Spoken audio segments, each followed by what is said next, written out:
கர்த்தருடைய நாமம் மகிமைப்படுவதாக. இந்த புதிய நாளுக்காய் கர்த்தரை நன்றியோடு ஸ்தோத்திரிக்கிறேன். இந்த புதிய நாளின் தியானத்துக்காய் எடுத்துக்கொண்ட வசனம் 1 நாளாகமம் 17வது அதிகாரம் 16வது வசனம்.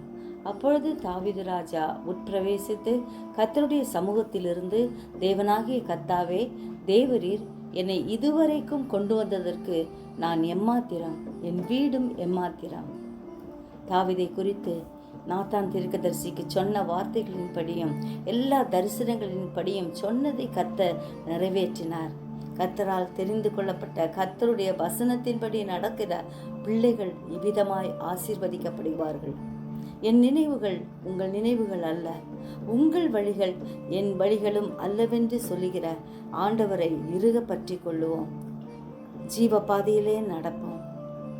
எதற்கும் தகுதியற்ற நம்மை அவர் தெரிந்து கொண்டிருக்கிறார். அவர் சித்தத்திற்கு நம்மை பூரணமாய் ஒப்பு கொடுப்போம். கர்த்தர் நம்மை ஆசீர்வதிப்பார். ஜெபிப்போமா. ஜீவிக்கிறதா நல்ல இயேசுவே, இந்த அருமையான நாளுக்காய் நன்றியோடு ஸ்தோத்திரிக்கிறோம் ஐயா.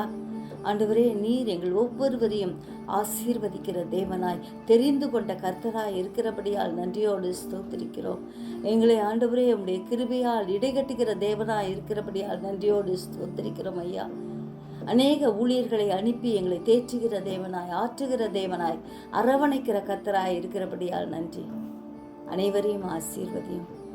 உலக நாடுகளில் சமாதானத்தை காண கிருபை செய்யும். எங்கள் ஒவ்வொருவரையும் பலிபீடத்தில் ஒப்பு கொடுக்கிறோம் ஆண்டவரே.